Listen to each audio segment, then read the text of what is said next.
जय हिंद दोस्तों, मैं हूं जितेंद्र दीक्षित। 4 PM महाराष्ट्र में आपका स्वागत है। दोस्तों, बॉलीवुड और राजनीति का पुराना नाता रहा है। बॉलीवुड की कई मशहूर हस्तियां राजनीति में भी अपनी किस्मत आजमा चुकी हैं। कई बड़े नाम हैं: अमिताभ बच्चन, राजेश खन्ना, विनोद खन्ना, सनी देओल, हेमा मालिनी, जया बच्चन और उर्मिला मातोंडकर की बात करें तो उन्होंने भी पिछली बार चुनाव लड़ा था, लेकिन वो हार गई थी। अब इसी कड़ी में और एक नाम की चर्चा हो रही है। वो नाम है माधुरी दीक्षित का। दोस्तों, अब से कुछ हफ्ते पहले भी मैंने बताया था कि किस तरह से माधुरी दीक्षित का नाम चल रहा है कि वो लोकसभा का चुनाव लड़ सकती हैं 2024 में जो होने जा रहा है, और उन्हें बीजेपी टिकट दे सकती है। और ऐसा इस आधार पर कहा जा रहा था कि उनकी राजनेताओं के साथ जो है मिलने जुलने की तस्वीरें वायरल हो रही थी। खबर आ रही थी कि राजनीतिक पार्टियों के नेताओं के साथ वो उठ बैठ रही थी। और एक तस्वीर आई थी जब वर्ल्ड कप के मैचेस चल रहे थे और मुंबई के वानखेड़े स्टेडियम में इंडिया और न्यूजीलैंड का मैच था, तब वो वहां पर बीजेपी के नेता आशीष शेलार के साथ बातचीत करते नजर आई थी। वहां पर उप मुख्यमंत्री अजीत पवार भी थे, प्रफुल्ल पटेल भी मौजूद थे। और इन्हीं मेल मुलाकातों ने इस बात को हवा दी कि माधुरी दीक्षित चुनाव लड़ सकती हैं।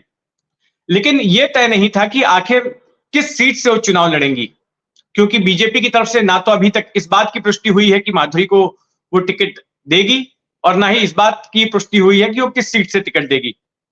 लेकिन तब कयास लगाए जाने लगे कि हो सकता है कि नॉर्थ मुंबई की सीट से, जहां पर अभी बीजेपी के सांसद हैं गोपाल शेट्टी, क्योंकि उनको रिप्लेस भी करना है, तो वहां से टिकट दिया जा सकता है। नॉर्थ वेस्ट मुंबई, जो कि फिल्मी लोगों का इलाका माना जाता है, जहां पर जुहू वगैरह जैसे इलाके आते हैं, वहां से उनको टिकट दिया जा सकता है।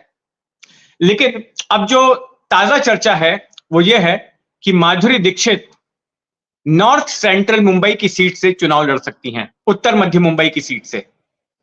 और इस सीट पर मौजूदा सांसद हैं बीजेपी की पूनम महाजन। पूनम महाजन लगातार 2 बार यहां से सांसद चुनी गई हैं। दिवंगत नेता प्रबोध महाजन की बेटी हैं।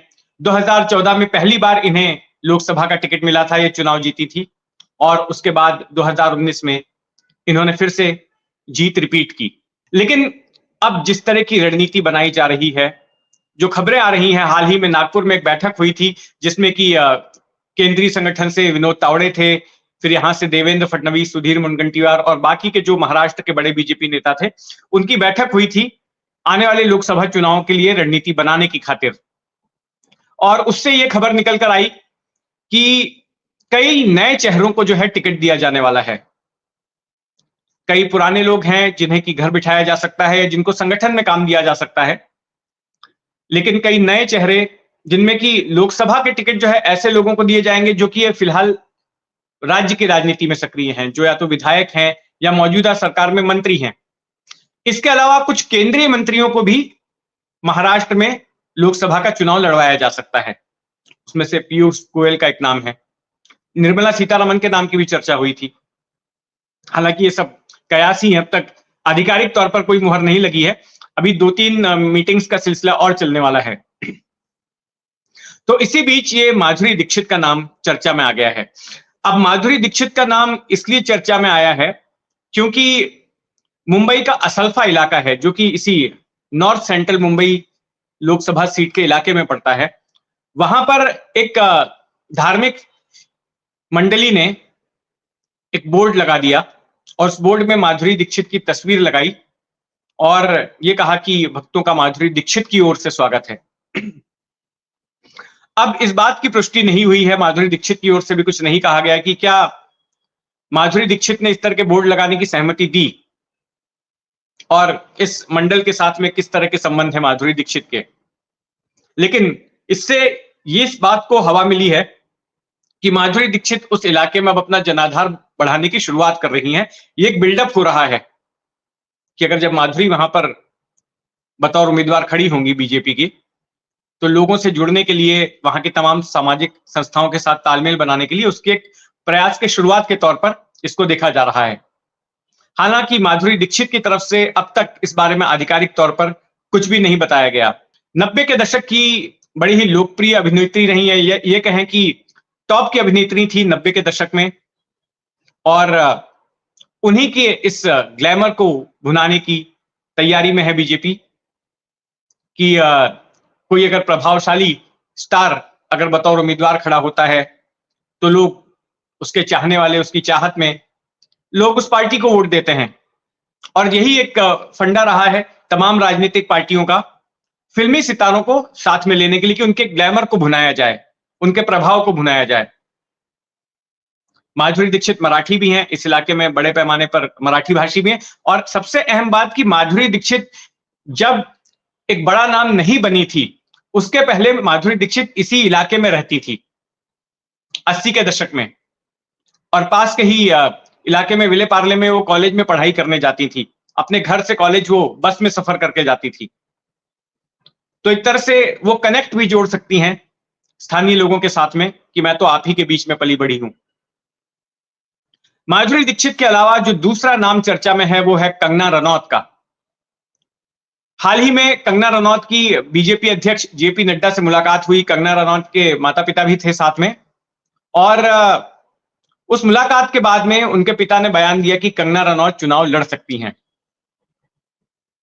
कंगना रनौत के जिस तरह के पहले ट्वीट्स आ रहे थे, सोशल मीडिया पे उनके हैंडल्स आ रहे थे, तो उससे ही पता चल रहा था कि उनका इंक्लिनेशन, उनका झुकाव राजनीति में जाने की तरफ है। और जिस तरह के उनके पोस्ट थे उससे यही पता चल रहा था कि वो बीजेपी की विचारधारा के करीब खुद को पाती हैं।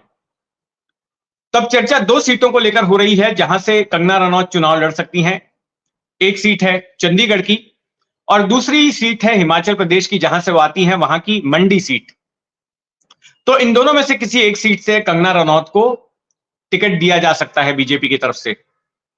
उनके मामले में लगभग मामला कंफर्म है कि कंगना रनौत 2024 में चुनाव लड़ेंगी और अगर जीत गई तो लोकसभा में बैठी हुई नजर आएंगी।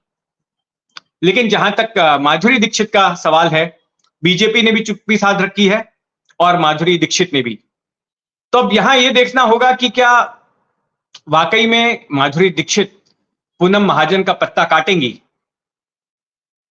पूनम महाजन हाल ही में खबरों में थी जब उन्होंने लोकसभा में एक भाषण दिया जिसकी काफी तारीफ हुई, और जिसमें उन्होंने जो नई न्याय संहिता बन रही है उसमें बताया कि किस तरह से जानवरों के ऊपर जो अत्याचार हो रहा है उसको लेकर प्रावधान नहीं है, जबकि आईपीसी में इस तरह का प्रावधान था।